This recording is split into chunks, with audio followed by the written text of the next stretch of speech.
how do you get people to work together well who are different from each other and may have different, and what's interesting is that in society, the place that does that the best has always been the workplace. And beyond the workplace, I would say the military, because you have these superordinate goals that require people who don't have similar backgrounds or education or whatever experience, and they all have to come together under this organizational heading or a national flag to accomplish a goal. And he spent his entire career being a consultant. That's a whole different animal. That's a whole different animal, because if you've been used to doing change management in an organization as a consultant, you're in and you're out. So you can come in real hard charge, make things happen, upset the apple cart, shake it, turn it over, and then walk away. You don't have to stay and live with it. You can't do that the same way when you live there. Mm-hmm. Because when you live there, you got to deal with the aftermath. You got to deal with the ripple effect. So the way you turn that apple cart over needs to be a whole lot different. It may need to turn over, but the way you do it, completely different skill set. Michael Shear, the host of the What Made You podcast. Yeah. And Dr. Damion S. Jones. Interesting. Now, Yeah. he's not your typical consultant. His background is a mix of psychology, Okay. diversity work, Mm. and a sprinkle of something unexpected. You're right about that. Oh. Dr. Jones brings this unique perspective Uh-huh. because he climbed the corporate ladder himself Okay. before making the leap into consulting. Right. In the interview, he really emphasizes Yeah. how that firsthand experience is crucial. He does. He Yeah. actually compares it to speaking a different language. Interesting. You can't truly understand a client's problems Mhm. or offer effective solutions Mhm. if you haven't walked a mile in their shoes, so to speak. And it wasn't a straight shot to the C-suite for him either. Oh, wow. One of the most fascinating things Michael uncovers Yeah. is how Dr. Jones's path was anything but linear. It's a mix of academic achievements, Uh-huh. unexpected turns, Right. and even moments where he felt completely burned out. Oh. But these experiences shaped his approach to leadership. Dr. Jones's story starts with a childhood fascination with psychology, Oh, wow. thanks to some thought-provoking conversations with his mom Okay. about why people behave the way they do. Hmm. He then goes on to earn Right. not one, Okay. but 2 Ph.D. specializations. Wow. What is going on, guys? It is Michael Shear, and this is the What Made You podcast, where I have Dr. Damion Jones. First of all, I didn't even know you were a doctor until just today.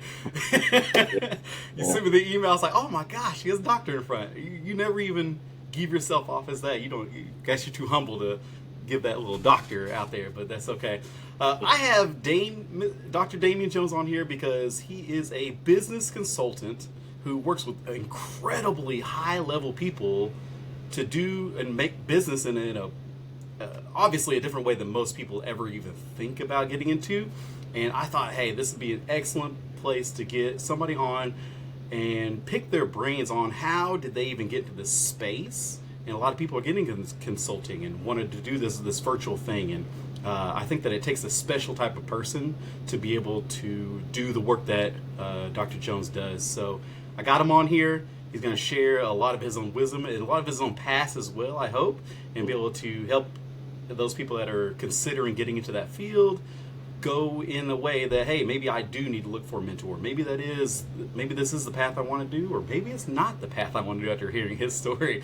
So if you could, share a little bit about yourself and from baby to now, and we'll jump right in.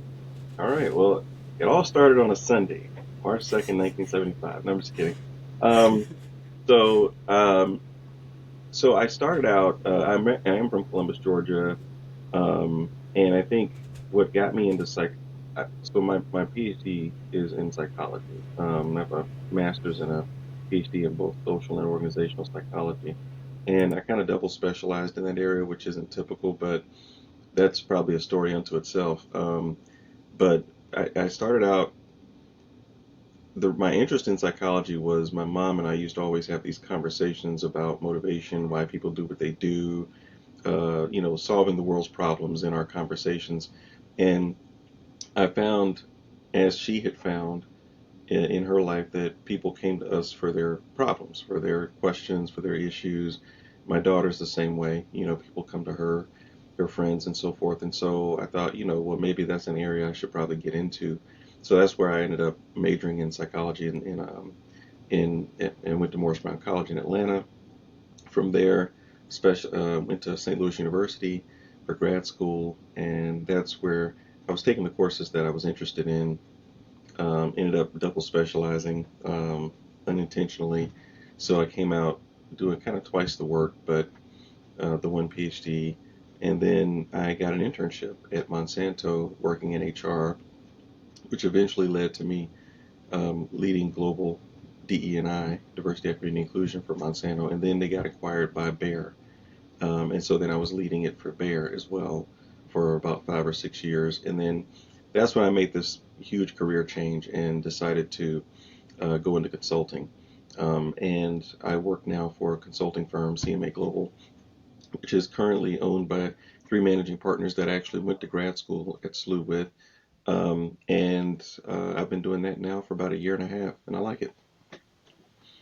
This was so you guys knew each other. Did you work together at Monsanto, or No, no, did you guys just kind of keep in touch? we kind of roughly kept in touch. I think, we were in similar circles. And periodically I would, run into them from time to time. And I think, yeah, so I think at one point, uh, parents, one of the managing partners, reached out to me because they had just hired somebody who was going to do some of the D&I work for them. And so he invited me out to lunch just to kind of pick my brain about that. And so who would know years later I'd be working at that same firm, and we all work together. So, but yeah, so it's just kind of here and there over the years. Yeah, just because I'm curious about it before I lose the thought here. Mhm. So when you were working at Monsanto, you said HR, like basic HR. What was it, like research based HR? Because I kind of got into the space a little bit at one point where Mhm. they were doing like uh, kind of, I wouldn't say quizzing, but asking or giving surveys out to the employees, asking them how they were doing, Mhm. and then the other side of HR is like the payroll and the hiring and firing part. Which is there like for PhD level people? Is there like a special route, or is it all that? So it's a good distinction that you made because there are consultants out there who do more basic HR training or basic HR consulting, kind of like payroll or helping people set up performance management systems or their processes around comp and ben, et cetera. I wasn't in that part of HR when I was internal. I was doing more talent management, executive C-suite talent review, succession planning. Um, it was more, like you said, survey design, administration, um, doing analysis on different things, cultural diagnostic type stuff. It was more of that stuff that I was That's doing. pretty cool. Yeah. So, have you always been that type of person that does like the research? I just want to kind of find out what people are like, what makes people tick, or so Yeah, did I've you always, enjoy that in college too?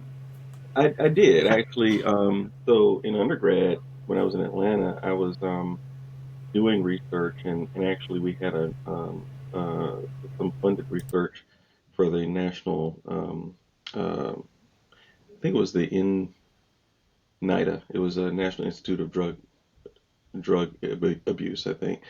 Anyway, they were funding some research I was doing with rats, and so in undergrad I was doing um, uh, drug research with rats, doing intraperitoneal injections, and operant chamber type things where you train them how to push a button to get food. And so I was doing a lot of the more what you would call experimental psychology as an undergrad, and even published in an undergraduate journal. But uh, yeah, I was always interested in human behavior, which of course these things can be equated to human behavior sometimes. Okay. Yeah. So, you said you did undergrad in Atlanta, hmm right? So what even got you out there? Look, I was I knew I wanted to go to college ever since I was a kid. Um, it's interesting. George Halverson is this past CEO who wrote this book, recently retired, about how important it is for kids to have books in their homes. So I grew up, and my room was the library. So I had books like this in my room when I grew up, and it was always there. And I guess my mom's textbooks were there, and for me, it was never a question. I just knew I was eventually going to go to college. So um, by the time I went through high school and began applying, um, I think my one of my mother's classmates from her high school was a alumni at Morris Brown College, and he invited us to, I think, an alumni event, and that's how I got acquainted with that school. That's cool. So it was just like a family friend got you involved. You said you always went to college. Was there like a place that you wanted to go, and Yeah, I that just never, kind of happened? Just so happened to be the place you went. But where would you have went if you said, "Hey, this is the perfect route for me"? What would you have done? interesting. My first choice was actually Howard University, and I was just telling, I think it was not my daughter, but somebody that, based on age, I would have been there at the same time Catherine Bozeman was there. But that was my first choice, was to go to Howard, and got my first acceptance letter from them. But then their financial aid didn't come until late, and it's weird because I just talked to somebody recently who went there, and they said their financial aid letter came super late. So, but anyway, Mm. that's why I ended up not going there. But I ended up going to Morristown College. Met the department chair very early on. Was able to get involved in doing research in the lab, Wow. um, and was able to get some additional funding with that research in a program that was actually geared towards moving or helping. Gotcha. Have you always been a reader? Like you said that you had the library, but Hmm. it was in your room. That doesn't mean that as a kid, I That's know my true. kid, Yeah. my son.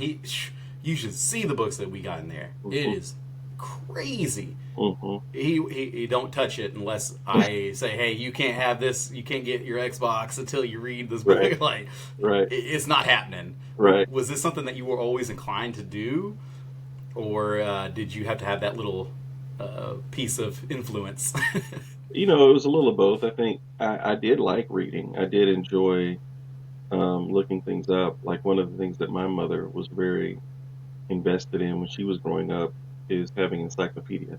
Now, of course, we're talking about before the internet, right? So the best way to get access to a wide array of information was encyclopedia. And Hmm. so, what I thought, make sure that's muted. What I thought was, and so she always wanted, because when she was a girl, she had to go to somebody's house who had them, and that's how she did her work. And she always wanted her son to have his own set of encyclopedias. So she actually sold World Book Encyclopedia in the 80s so that she could sell enough to get her own free set. Because back then they were like $2,000 or $3,000 Yeah, to get a yeah. set of encyclopedia. Um, Again, pre-internet, all that stuff, and so that was in fact, to this day, in my bedroom in her house now, that set of encyclopedia is like back there. Really Oh, yeah. beautiful, red leather, book, and it was. So I would always look through those books, and most of my reading that was just my own reading was that it was going through those books and reading different topics when things would come up, or just being interested in different Okay, topics. you said the encyclopedia. So was the encyclopedia something you went to a lot, Mhm. or was there like a specific book that like, hey man, this got me hooked? It was mainly the encyclopedia, to be honest with you. I don't know that, like, a lot of kids get involved in Harry Potter and different other things. I don't know that I had a series of books I was super into like that. Hmm. For me, it was more movies, Star Wars, things like that. But book wise, I think it was mainly the encyclopedia. And I was reading a lot. I'm trying to think, was there anything else? I think that was mostly it. Okay, Yeah. and you said you had like a lot of theories and people to talk to. Did you ever read? I don't know. I don't even know what it'd be like the what's the social work stuff? The DSMR Oh, the four DS4, book. stuff like that. Yeah. That's Yeah. not a, that's not a, I haven't read it read it much recently, but it's not the most engaging book, I think. I mean, unless you have a really super big interest in it. I mean, it's a really technical manual that talks about how Right. to diagnose things, but I think, but I did have a discovering psychology textbook that my mother had from school that was in my on my shelf. Um, and she was a psych major or was interested in that. So those were the books that I saw. And so I don't know if that was just more a subconscious thing. It just kind of, you know, Yeah.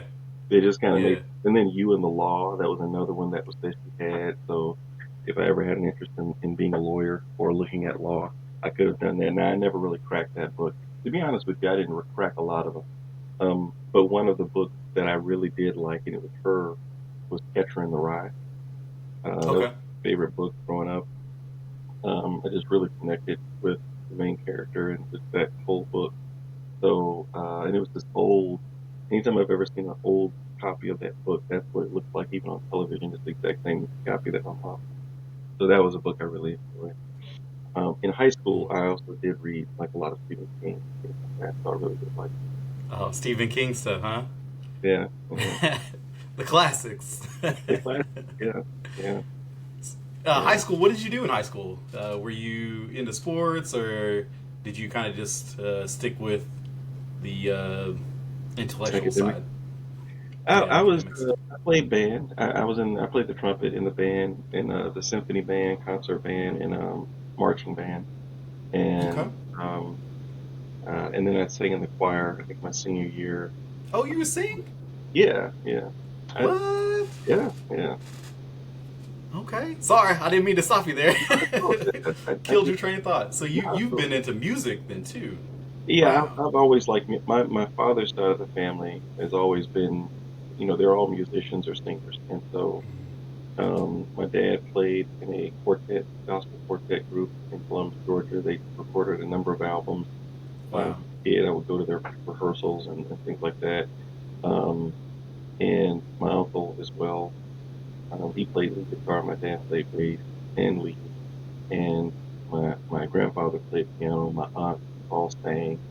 And so, and then when we would get together as family, oftentimes we will sing. And in fact, my cousins and I did um, uh, what do you call it? That when you go into the studio and you do a demo. Yeah, we did like a demo of a couple songs in the studio back in Atlanta. Back in, I don't know, when I was, I guess, in college or late high school. Yeah. Okay.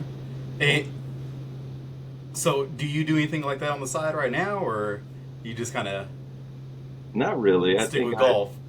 yeah, I do play golf from time to time, but yeah, I sing in my car. I sing I don't sing in the shower, but it's good acoustic there. But I sing in my car. I think I do have um, an acoustic guitar that I play from time to time, and I've started to try to pick it up a bit, get a bit more these days, and to kind of play a little bit. Sometimes just turning on the radio or just playing. Nowadays with streaming and stuff, I can just tell it to start playing something. It'll start playing a bunch of other things, and then I just play along. So just play by ear, and yeah. So I do still. And my son plays my guitar, my trumpet. My daughter plays the trumpet I played in high school and college, and my daughter plays that trumpet or played it, and then now my youngest son plays it. Same trumpet. Man, Yeah. that's something I noticed that, especially at least in my son's generation, there is like very little musicality. They Mm, don't do instruments. mm, I don't know if that's like a thing right now. It just seems to be very like not instrumental, like electronically instrumental. I don't know, mm. samples, things of that nature. Okay. Um, like kids don't play anything. Mm, No piano. My wife yeah. used to play piano a little bit. I think that's what she told me. Mhm. I haven't seen it. Mhm. But her family's incredibly musically gifted. Like Oh, her cool. mom can sing. Yeah. Yeah. Her sister can sing. Her brother can sing. Not her. Yeah. So I'm really worried about our kids. Like I don't know if we got any musicians in us. I'm just Right. incredibly athletically gifted. Okay, Yeah. cool. And Tiana's the talker. She's got a really strong head. She's a hmm and the only reason I even know about the DSMR thing hmm because that's what she has her master's in. What is it? Marital something long name thing, Yeah, marriage or family counseling thing. counseling. Yeah. Yeah. So yeah, that's what Yeah. she's a therapist as well. Now she's been doing that Okay. for about a year. So that's the only reason I know those little theory stuff. Okay, Mhm. so you kind of you did you just go straight through college? Like, was it you got your bachelor's? You went then you said you went to SLU, got a master's, and then boom, PhD, just like back to Mhm. back to back to back. Yeah. Like, Yeah. did that was that all like paid for? Did you have scholarships? What's that look like? Yeah. Great question. So most all of it was paid for. All of it was paid for actually, except for the last 3 years I was at school. So I was able to get a series of scholarships for undergrad, and um, it just by the grace of God, it worked out where everything was pretty much covered. I had a partial dance scholarship. So, and like I said, I went to You one of say my dance? band. Oh, I said Damien. Yeah, yeah, no, no, Man, this dude does everything. no, no, no, not that. Did you But have to work as well? Were you yeah, working part time or no, full time? I was basically a full time student, and had enough funding for both undergrad and grad school, such that I was able to pretty much be a full time student, and Did you apply for it? Was this something you earned, or little like of both. how this come up? Little of both. So there were scholarships I applied for and got. There were some scholarships that I'd earned, like Hope Scholarship in Georgia, Danforth, and then also I was actually the big thing for undergrad was I got involved in the NIMCOR program, which was the National Institute of Mental Health Career and Opportunities and Research Program, which was Okay. a federally funded program designed to help um, historically underrepresented, and minority groups, disadvantaged groups get into doctoral programs. And so what that program did is it provided you research opportunities. There were other specific classes you had to take, um, and then when you're doing the research, you would present at conferences. And then they would pay your tuition and so forth and books and stipends. And some of that stuff was already covered for me. So it actually put me in a position when I was in college to actually I sent probably 2/3 of the money that I was bringing in home to my mom to help her out Oh, while I was in school those 4 years. And so God just worked it out to where I was able to, I had more than enough and was actually getting some really good experience. okay. Um, yeah. And then grad school, I did get a fellowship, a diversity fellowship, came with a stipend. I also had some support from Georgia Department of Vocational Rehabilitation, where my mom had worked because my asthma qualified me for support. So I got some support from there. So it was a lot of different Is sources. that like a grad assistant thing?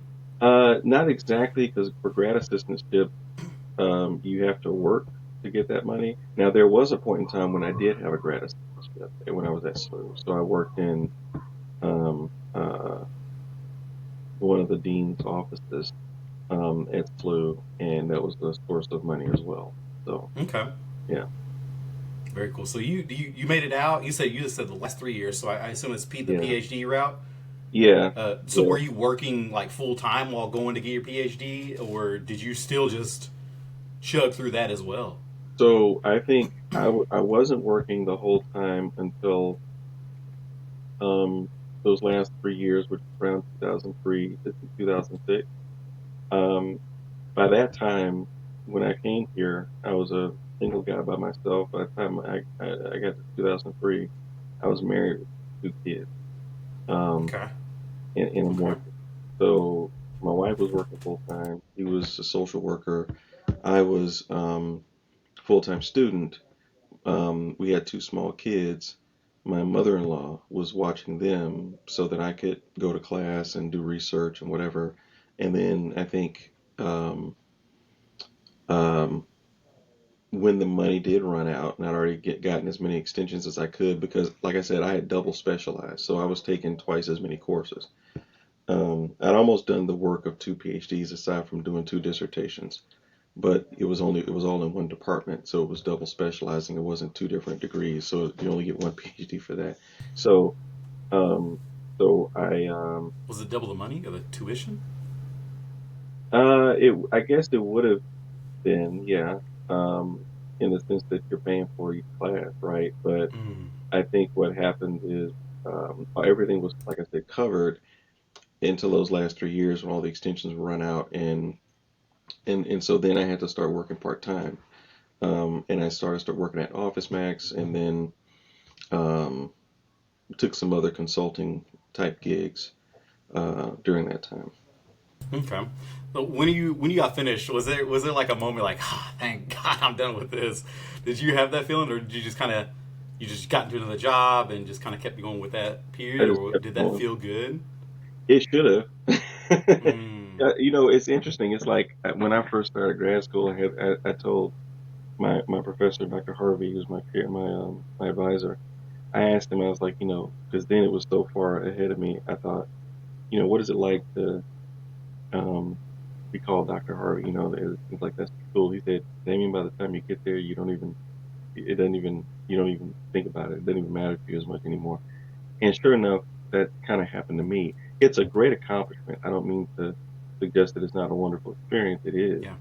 But I think I was so steeped in life. I think I was an intern at a job. I was doing my grad school work, finishing up my dissertation, getting ready for defense. I was working full time uh, at the time at Monsanto, although I was still in an internship position, but I was still giving it full time amount of time. And Oh. so literally the transition was this. I was an intern on a Friday. I got hooded on a Saturday, and on Monday I was full time. Uh, and I forgot except on graduation day. It wasn't until after the ceremony that I realized, I forgot to tell my friends that I was graduating. Wow. Like, Yeah. because you're so caught into Man. it, and because I'm a dad, I'm a husband, I'm a student, and I'm an employee, and I'm scalp deep in all of that. And my prayer the whole time, as a Christian, my prayer this whole time was that I knew it's a lot. And so I was like, Lord, don't let me get so, lost in it that I lose focus or get overwhelmed. And he kept me through that whole thing.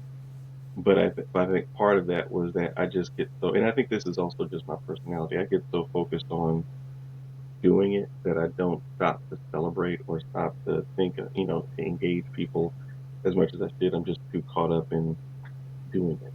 And so, I too, I too am horrible about that. Like celebrating wins, and mhm. I find it very difficult to even remind people. Like, oh yeah, shoot, I almost have my master's, or like, ah, dang, yeah, Mhm. we're having another kid, and like, hey guys. Yeah. You told me.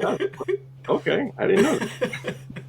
So I completely understand that feeling. Um, would you say that? Would you okay? Mhm. Would you do any other way? Would you think that there was another route you could take?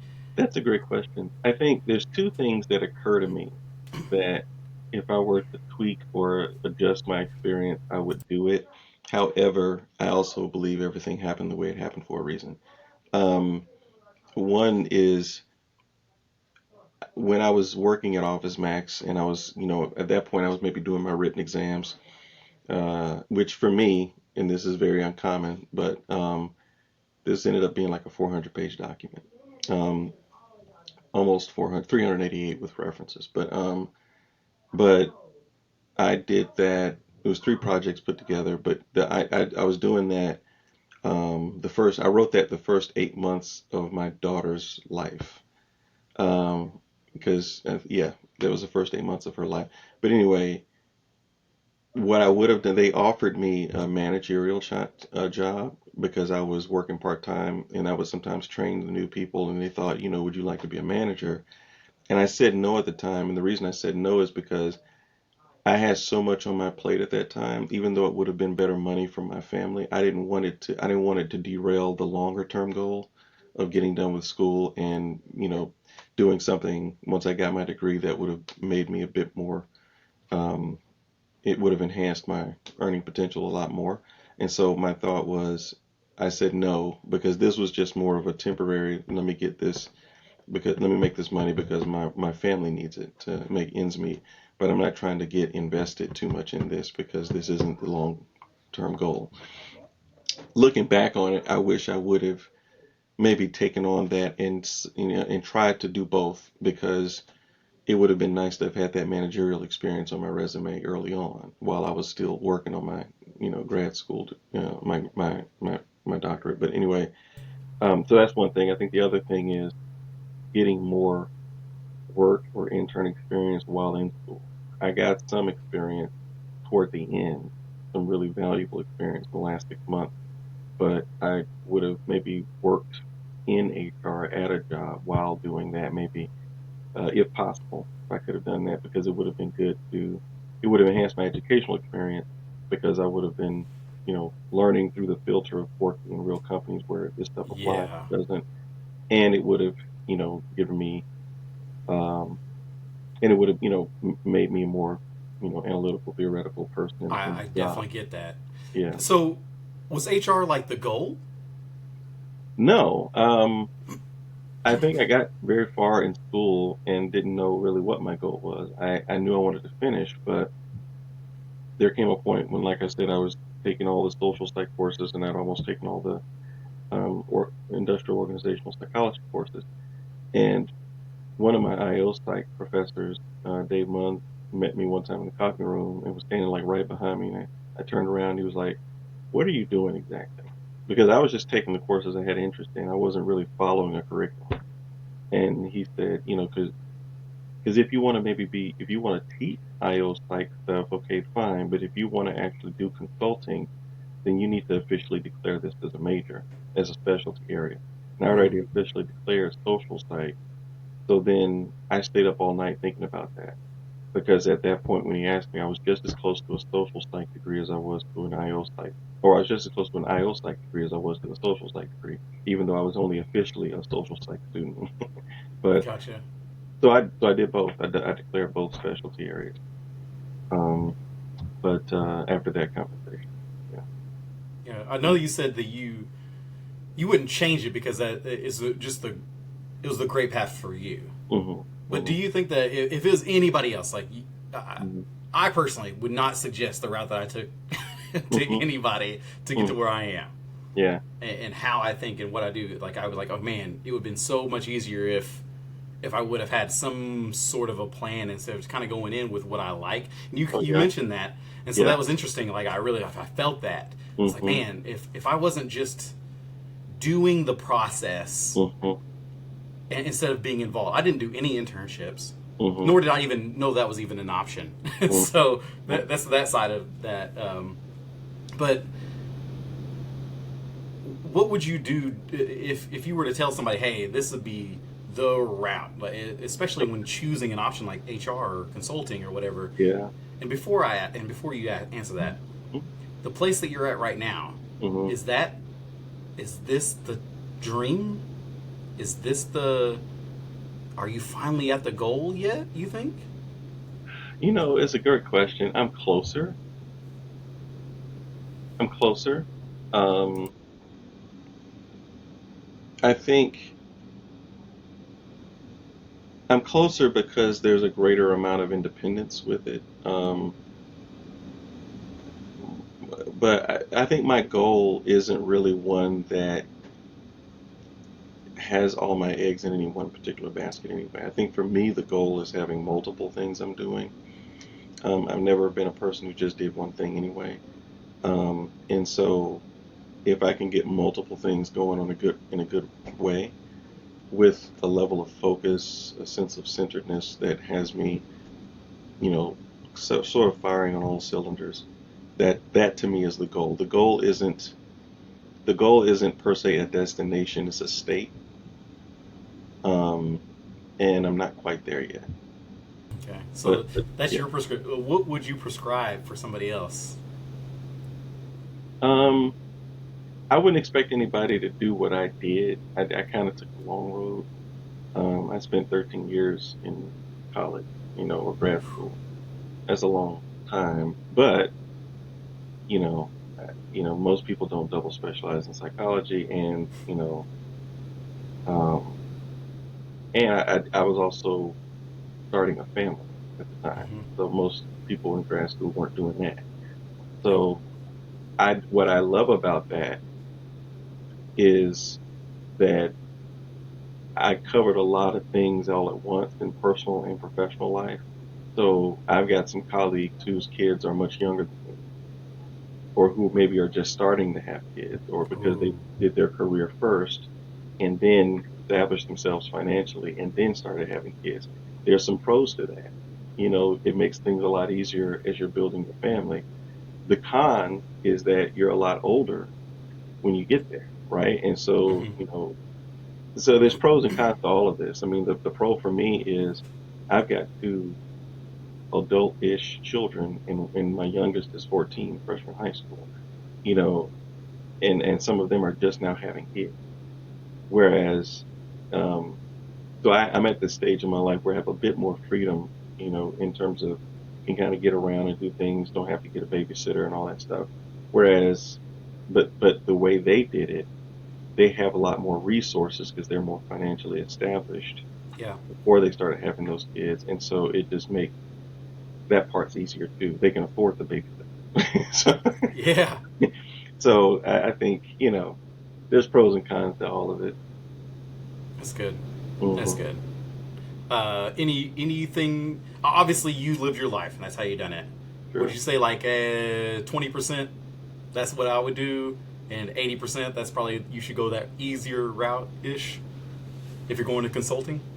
Well, you know what? I think what I will say about going into consulting is this: the one thing I will advise and have told students at SLU when I've gone back and spoken to them is um, I would work internally first before you start consulting.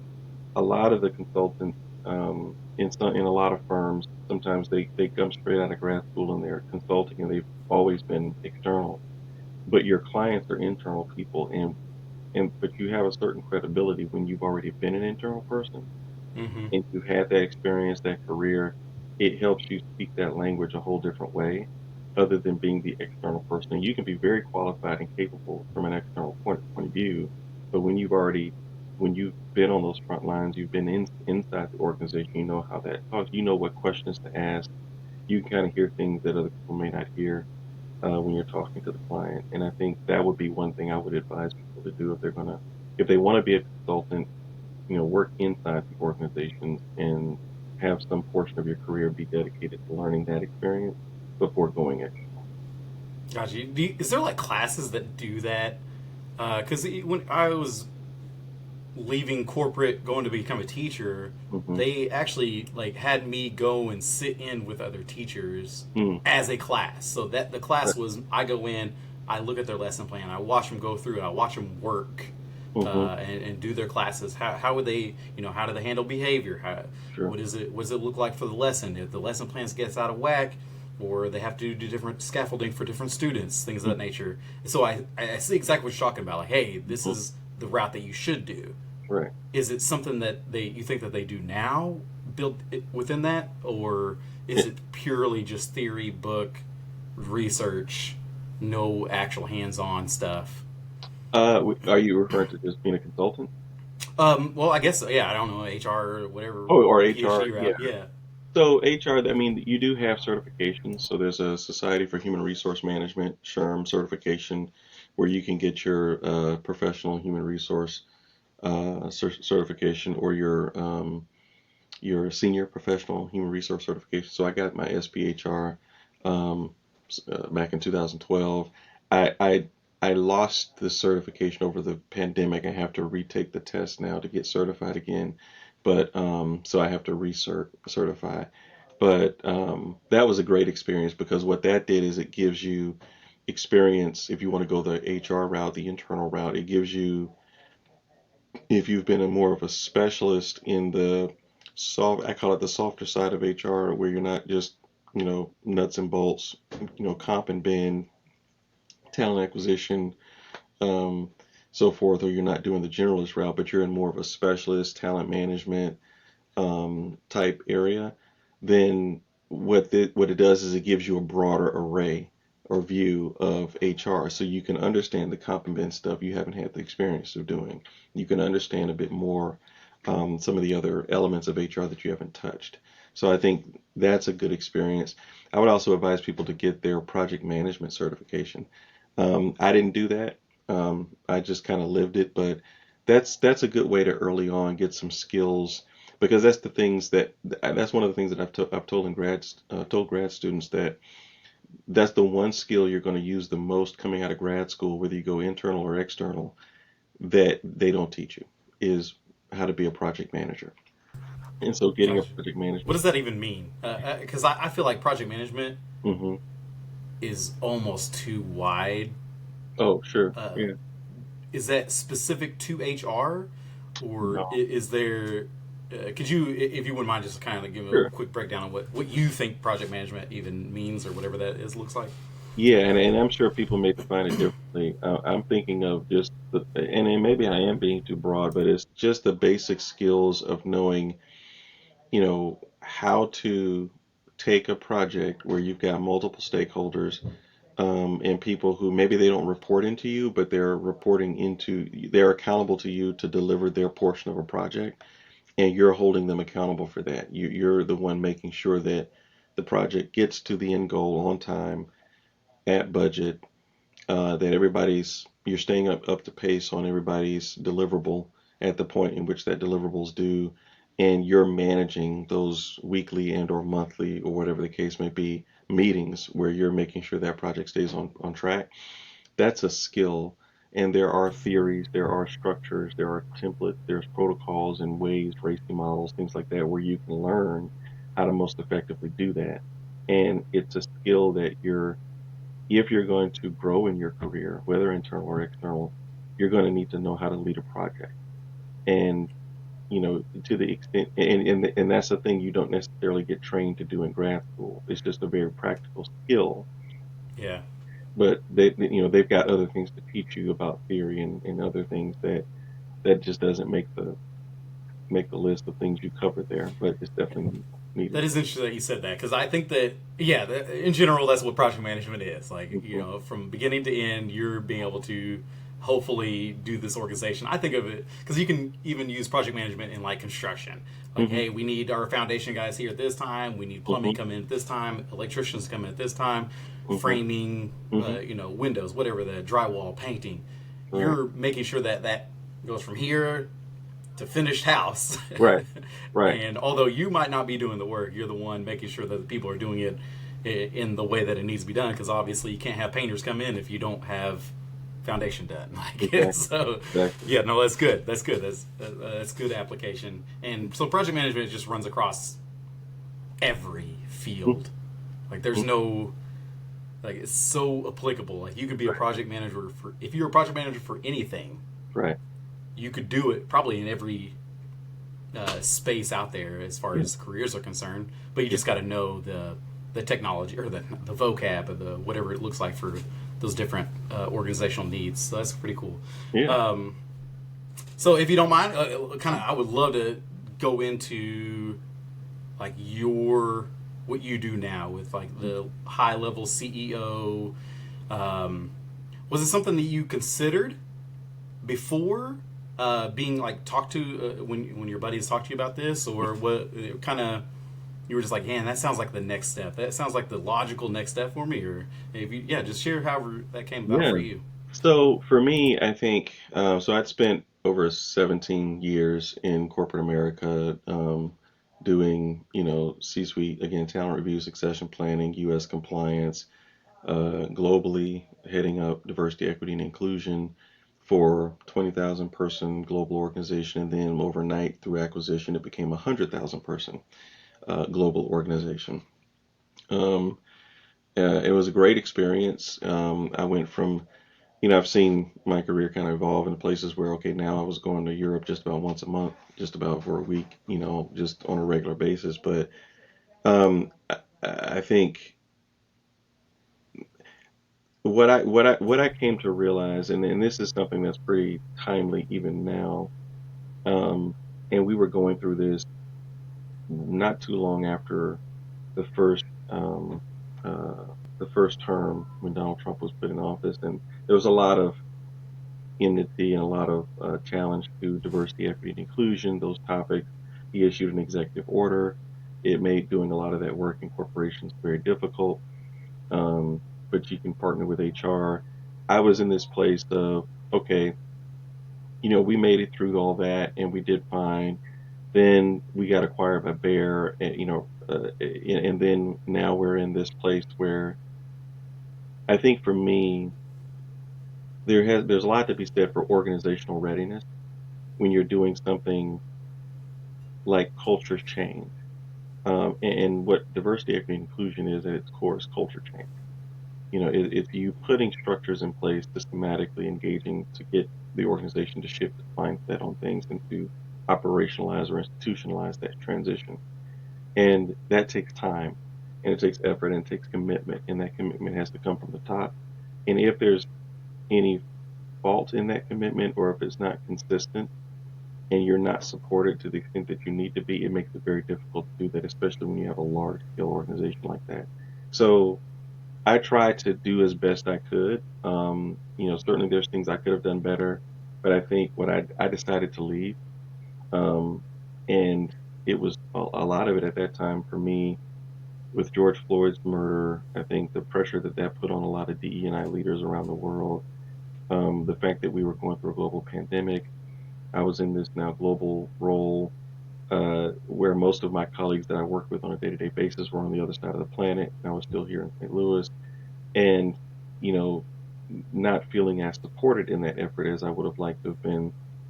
All of that, and then personal things going on in my life as well. All of those things kind of culminated to a place where I just kind of really was having sort of an emotional distress. I was struggling with depression, anxiety.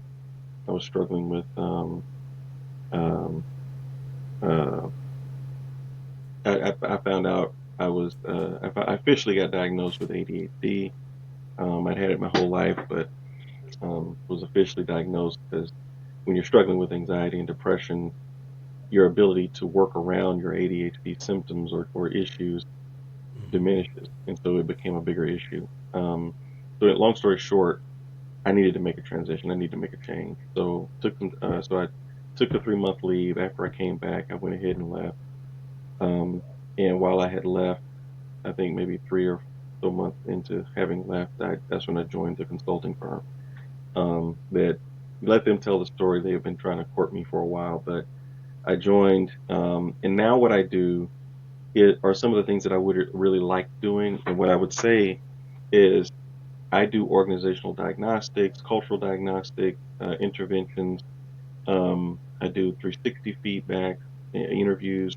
I do assessments. We give a battery of assessments for executives, for companies that are hiring executives or leaders or anybody. And I can interpret that, write up a report, and give a recommendation as to whether they should hire them and or how they should develop them. And and I do executive coaching. And what I find is that all the experiences that I've had previously led up to this point. Even me doing the executive C-suite talent review succession planning, I sat in the room with the CEO and his direct report for a Fortune 200 company for 3 times a year for half a day each time, talking about and listening to them talk about people, and they were good people developers. And I did that for 7 years. So that's 21 half day sessions with CEO and his direct reports, prepping them and then listening and documenting their conversation about how to develop their people from the top. All of that better prepared me to become an executive coach. So now a lot of my clients are chief operating officers, chief technology officers, chief medical officers, chief nursing officers. These are some of the people that I'm able to coach. Then those experiences all led up to that, and I really enjoy doing that work. And what I've told people is that the work I'm doing now as a consultant is all the really cool stuff that I thought I was going to do as an internal person.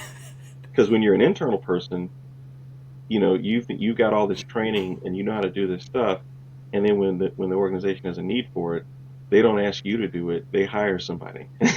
because you've got a whole full-time job based on whatever they need you to do. So they'll hire a consultant, and that consultant gets to do the cool stuff. So now I'm the consultant that gets to do the cool stuff.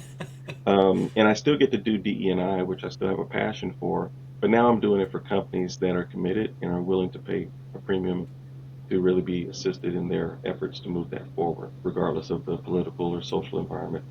That's awesome. So it's Instead of something being that you. limited, Oh, yeah, go ahead. Yeah, no, I was sorry. gonna say instead of being limited to an organization where I was really hesitant when I left Bayer to jump into another organization that what if they're not as committed, and then you're stuck as a full-time employee in this one place where they're not committed, and then you want to leave again. I like the freedom that I have where I have a bunch of different clients who all have different needs at different times, and I get to do different things. So I like that variety. Yeah, I was thinking that yeah, you said earlier, like, hey, I like to have my hand in different. It sounds like that you're actually doing that. You're not Hmm. being paid by a company to do what the company needs, right? Like Hmm. that's how I see it. Even if yeah, you had the choice of making big time decisions, but you Hmm. were stuck. I don't need to use that word. Hmm. Um, you were for the company, and Hmm. that you couldn't look at it from another perspective and the lens. There was no like it was whatever is best for the company is what I have to do, even at the end of it all. Hmm. That or quit, right? It Right. kind of I would assume. So that's really cool that Hmm. you had that passion Hmm. and it just worked out. Hmm. Maybe even saying, "Hey, this is God's way of getting me out of this Yeah. situation." But I gained so much experience through everything I've done, Yeah. and I'm finally now in this one place. But you just even said that it's so funny. Like this is probably not even the end. Hmm. Like Hmm. I have so much more Yeah. to give.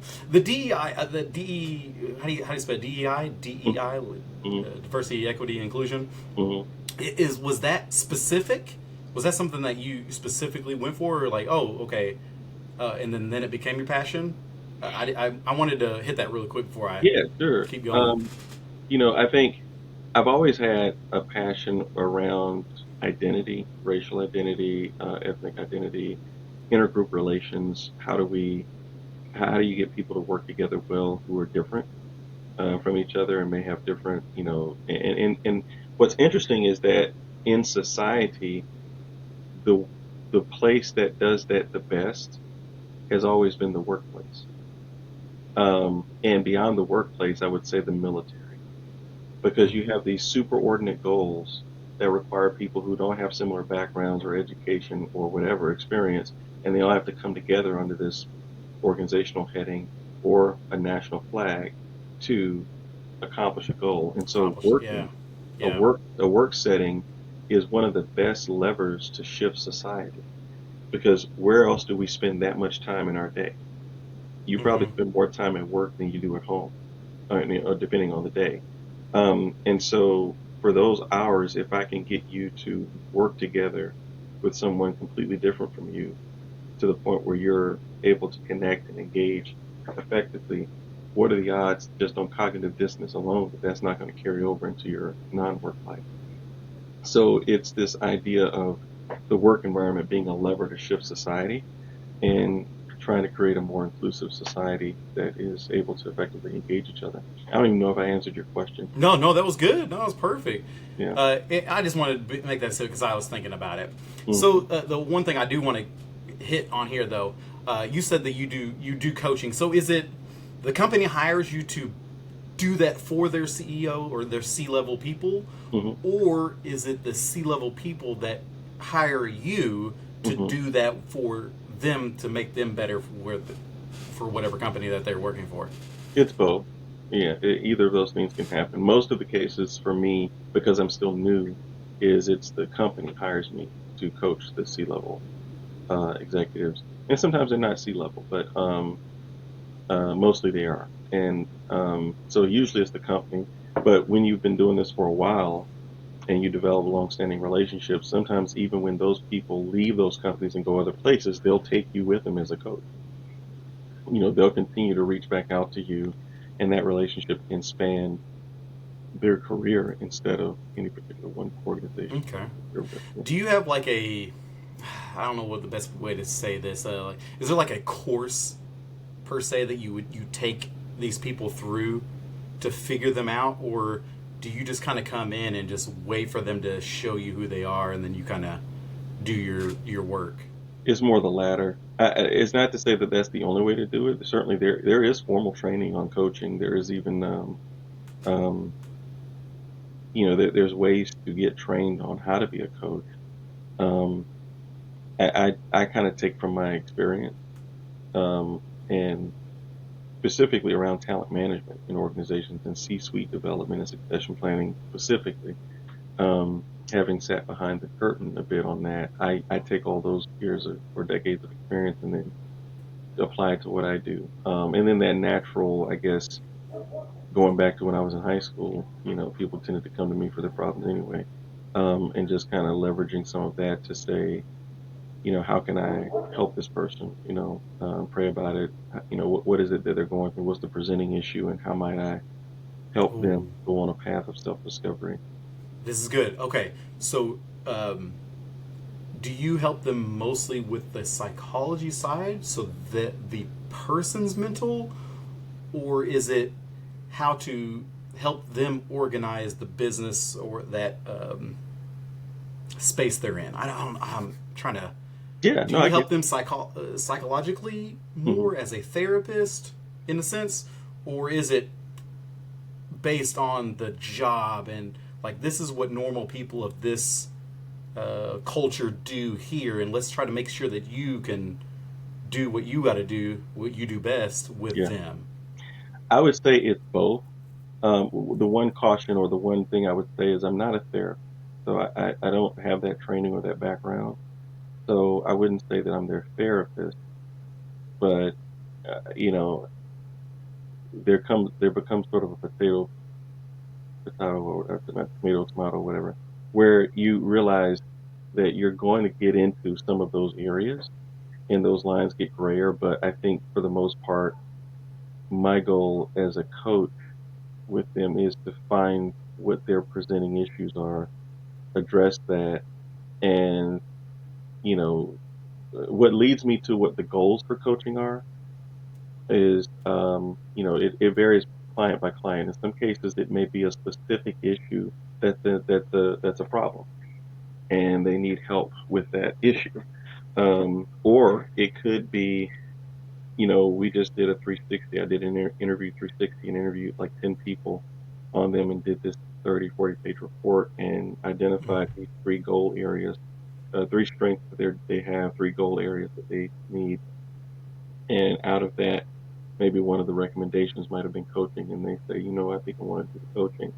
And so then those three goals become what drive that coaching engagement. So from there, it gets into what you're talking about, and which is some of the issues we addressed are structural, how to have your team meetings, how to set yourself up to be successful in leading your broad array of teams, and make Mm-hmm. sure they're all locked step in the same direction, and very it can be very practical, like a stakeholder template, in helping them think through who their key stakeholders are and how to effectively engage them. Or it can be deeper issues, like helping somebody deal with the fact that they have a tendency not to, they have a tendency to avoid confrontation, and helping them face their confrontation, or that tendency they have to avoid confrontation. So it's a little of both. Wow. Are you able to place your faith into those conversations, or do you have the freedom to do that? Like, hey, Yeah. look, I want to pray over this real quick. You can do it with me, or is that something you can do? I pray for them. I don't necessarily pray with them, unless they would like to. I mean, I'm certainly not, I'm certainly willing to do that, obviously. Um, but I find that, your faith can invade a situation or help you effectively engage a person on a number of different levels. I may not overtly pray with you, but I could be praying for you, and in that prayer get wisdom from God as to how to effectively engage you, and then do that, and then see that fruit yield. The other thing I can do, is if we have that kind of relationship, I can, if we know we both happen to be people of the same faith, then I can address those issues and use, references to, biblical verses and or principles, things that we know that we share in common. I even have a couple clients that are faith-based clients, you know, Okay. yeah, so seminaries, Christian schools, um, and so yeah, I definitely can leverage it. But even if they're not Christian-based organizations, I'm the Christian, and I can just be that. That's I cool. don't have to, wear the T-shirt per se. You mentioned schools now, so this is what size organizations do you tend to work with the most? It's a good question, actually. I don't know much as much about. I should know more about the size of the organizations who are my clients. I'm still new to this. But sometimes their entire healthcare systems. I have several clients that are healthcare systems. A client that is a school, which is an international school in another part of the world. It could be a seminary. Um, One of my clients um, is a tech company that does you know uh, internet, mobile, things like that. Okay. So a bank. One of my clients is a bank. Actually, a couple of. Wow. So there's a variety in the types of clients and the needs. So, do you feel like incredibly confident in each of? I know, probably a horrible question line, Mm, but you go bank, mm-hmm, pharmacy, seminary school, high mm, school, mm, and then you work for Monsanto Bayer. Obviously, that's a little bit lean towards pharmacy or pharmaceuticals, mm-hmm, but there's a massive difference in 20,000 people that it's this one person's leading, and mm-hmm. then maybe 200, Right. right? It is there similarities in those people, or can those people actually probably do each other's job and just one's in just a different place? Or maybe I don't know how much you can kind of divulge in that Yeah. No. concept, or There's nuances, obviously, to those things. Things that are uniquely different. What the conversation and how things get addressed in a seminary are going to be different than a bank. But at the same time, you'd be amazed that they can all have similar leadership issues because leadership is leadership. yeah, And effective yeah. leadership is effective leadership, regardless of the context it's in. There are some nuances as to how that is best manifested in different places, but there's a lot of similarities as well. And the same issues can show up in some you know, very different places. Um, but yeah, I think what's interesting is the transitional point. And a good example, I use this metaphor. I heard of people, triathletes or people who run Hmm. who do triathlons, and they, the swimming, the cycling, and the running, right? Yeah. They say that if you want to increase your speed in doing all of that, what those people do, those top level athletes, is they work on their transitions. So the transition from going from the bike to the water, from going from the water to the pavement, and if you can work on those transitions really well, then that increases your speed because that's where most people slow down the most is the transition. It's Mm. the same in a career. There comes a point when you get that promotion where okay, the stuff that made you successful here won't make you successful here. In fact, it might even work against you. You have to develop a whole different level of skill. You have to build up a certain other level, of interacting, and how you manage that transition will determine your success at this level. And so there's a book by Marshall Goldsmith who I started reading, but I quote the title because to me the title is the lesson, which is what got you here won't get you there, right? Yeah. And we say things in Christian circles like new levels, new devils, whatever. But it's what got you here won't get you there. And it's exactly like I stated. There are things I've seen people who are really good individual contributors who can hustle, get it done, and they're great at that. But what happens when you get to the place where okay, but you're not the person who needs to get that work done. You need to develop the people who need to get the Mm. work done. And they're not like, and you have to do it through them. And you can't just take it from them and do it yourself, because the work that you're now overseeing is way too big. You can't do all of that.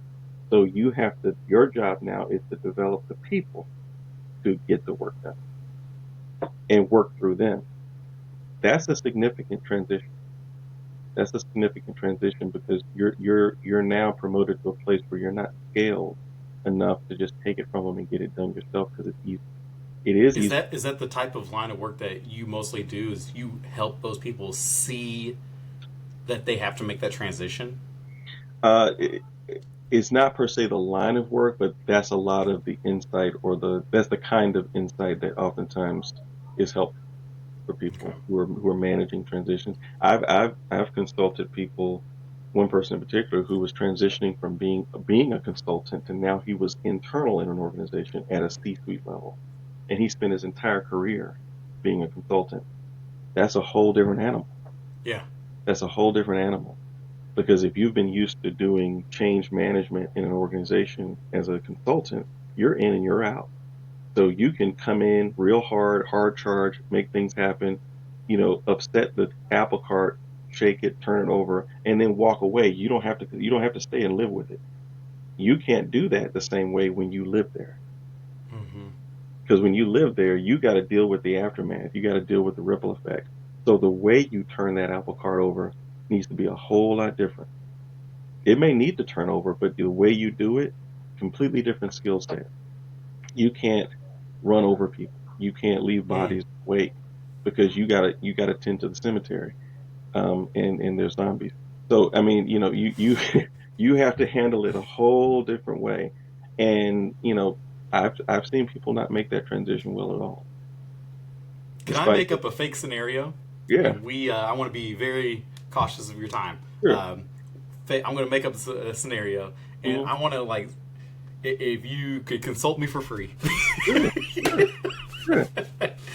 and kind of guide me through what this would look like if I was I hired you. I'll say Hmm. from I am the person who hired you for my company, Hmm. and I'm gosh, let's say I'm a educational firm, Hmm. and I'm selling a curriculum. I don't Hmm. know, Hmm. and I've been doing it on my own, Hmm.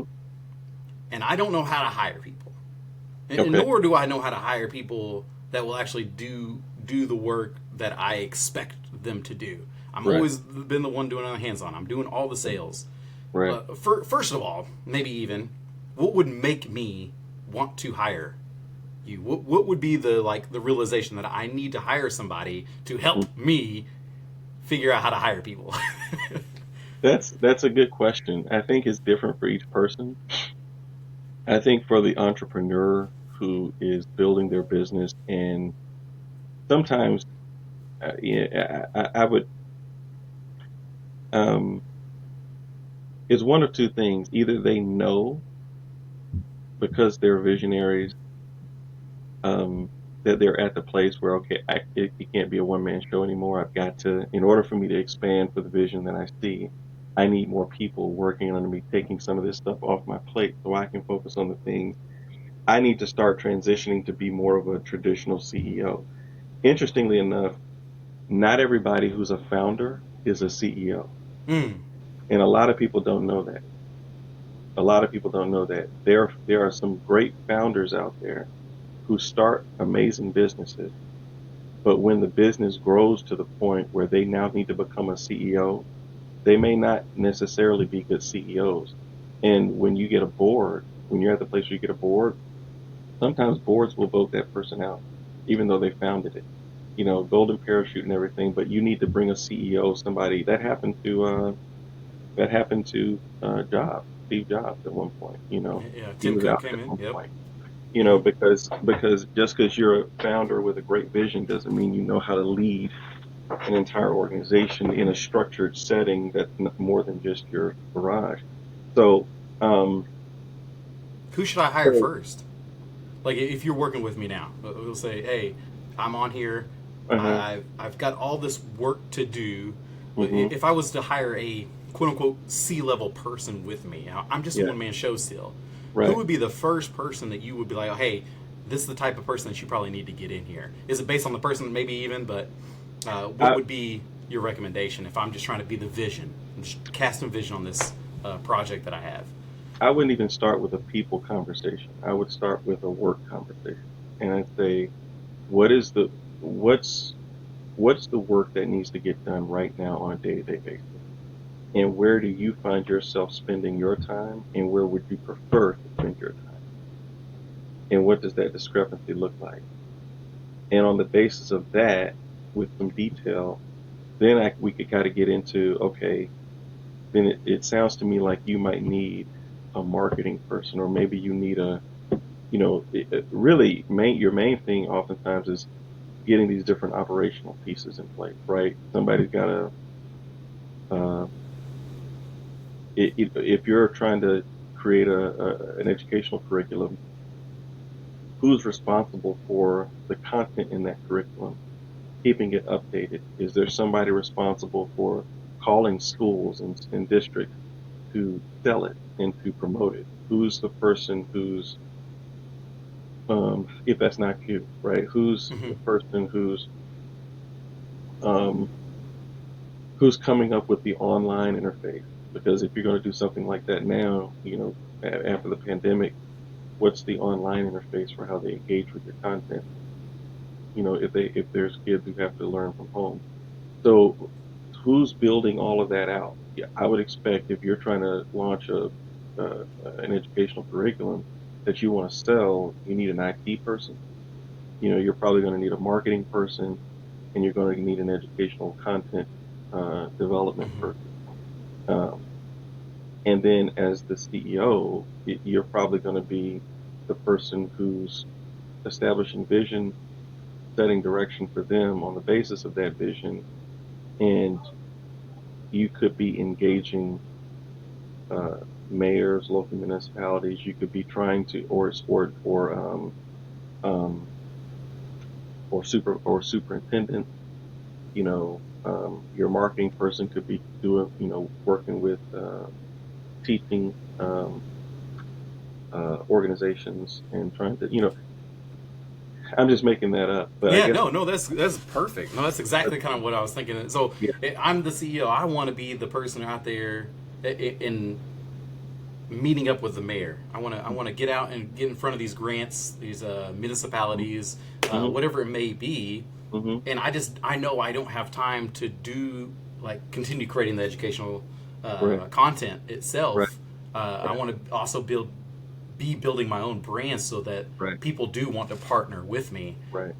Is there, and I'll end it here. Is there a certain skill, or is there like hey, I know where you're at now.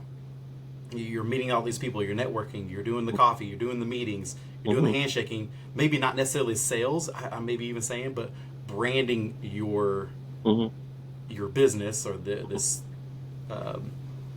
thing. hmm Is there a skill that I have to have that would make myself more attractive?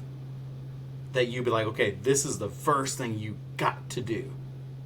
Is Yeah, and it's a skill that either you have to have or you need to hire somebody who's got it. okay. Um, and it could be like you said, the marketing, the selling. You got to do that. I mean, you got to have the person who. And it's interesting. And again, founders aren't necessarily the CEOs. They're not the marketing people. That's why those skill sets exist. Um, you know, I mean, to use an example, I just happened to You I can read. use me as an example, like as Well, whatever you yeah, know about me. well, What yeah. would you I say? mean, Hey, here it you're is. you to me seem like a good salesperson. You seem like a good person who can connect with people, talk with people. You have a lot of curiosity. So I think that opens the door for you ask a lot of questions, and that's exactly what you need, because you got to understand your client. You got to understand your client base, and to know how to take that information and customize a response, customize a product, or understand how your product addresses their needs. And so early on, you don't have a huge clientele, so your conversations are your marketing surveys. So you have to be able to know how to ask right questions, engage, even in just a passing conversation with somebody who you happen to know is in the educational environment. You've got this list of questions in the back of your head that Mm-hmm. you're curious about because, and then who's your target audience? Are you launching this at universities? Is this something you're launching in high schools? Is this something you're launching at elementary school? Is this something that you might launch what are those educational uh, those businesses where you do sort of tutoring on the side? Yeah, yeah, I forgot the name of any of those companies, but are they your market? So you've got to think about who your market is. Who do you want to start with? Because what you start with is going to be the foundation for your initial revenue, and that's got to be an opportunity that's worth pursuing. That'll get you to a place where you can then expand from there. And it's good for you to be able to, at some point, sit back and think, okay, what's the big vision? But in the meantime, what are the iterative steps that are going to get me there? And what's the best starting place? Because sometimes things fail not because the vision wasn't good, but because the order was wrong. You know, they started in a space that was so niche, there wasn't enough revenue to be taken from it to build yeah. anything off of, right? Maybe the niche thing is something you do further downstream once you've got really good, consistent success with something that's going to generate enough revenue to continue to create growth. So those are some of the things that sometimes that you have to kind of think about. And as your skill set, if are you the content creator? Is that your thing that you can just do sleep? If so, keep doing that and get somebody else to do the selling. If you're the salesperson and you're selling when you're not even trying to sell because that's just on your mind all the time. You're content, you're curious, you're always there in that headspace. But you need somebody to stay on top of the online content. Then yeah, get you an IT person or marketing. Get you a content creator. But whatever your space is, know what you bring to the table and what you can drive with the least amount of effort. Not to say that's not hard or time consuming, but because you're so in it, you're just always doing it anyway. That's And then awesome. and hire the other people to do the other. That's good. Yeah. Man, actually, I think that's a phenomenal way to end it for the last 3 minutes here. Could recommend any books that you would recommend for those that are going to the consulting path? Obviously, Mm-hmm. this is going to be pretty high level because it's Mm-hmm. mostly going to be the graduate students. Sure. If they are listening to this, then Mm-hmm. what would you recommend? Any is it leadership books? Is it psychology books? Like, what is the thing that you recommend? Leadership books are good. I think as a consultant, one of the books that's a good one is Flawless Consulting by Peter Drucker. Okay.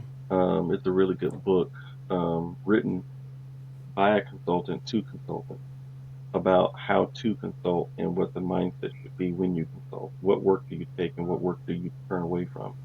Um, uh, I think another good one is, like I said, Marshall Goldsmith's "What Got You Here Won't Get You There," because a lot of times what's challenging most people at critical points in their careers, especially if they're senior level executives, who, by the way, have the budget to hire you, um, is transition, right? Gotcha. And understanding the transition. So those are a couple that I would start with. What about like podcast or any influencers per se that are heavy in that space that you think that people should look into and maybe even mold themselves into that type of person? Um, I think so many people came to mind that I'm trying to lean into it. So Marcus Buckingham is really good. Um, I think another guy who's I can see his face and I can't think of his name right now, but I get a lot of his stuff coming through oftentimes. He talks about being a vulnerable, no, being a oh I can't think of his name. Adam Grant is good. Um, and then I had a podcast or something in mind, but um, Freakonomics, something like that, to learn different industries, so you can Hmm. understand the ins and outs of different industries, so you can kind of understand a bit more what those different clients are dealing with and what the shifts are. So, That's and then good. when you find you have a certain type of clientele, just learning that business, right? I Dive have a in lot of deep. healthcare clients, so I need to Nice. learn more about the healthcare industry. Yeah. Very cool. And how can people reach you if they can? Ah, yeah, good question. Uh, I mean, they can.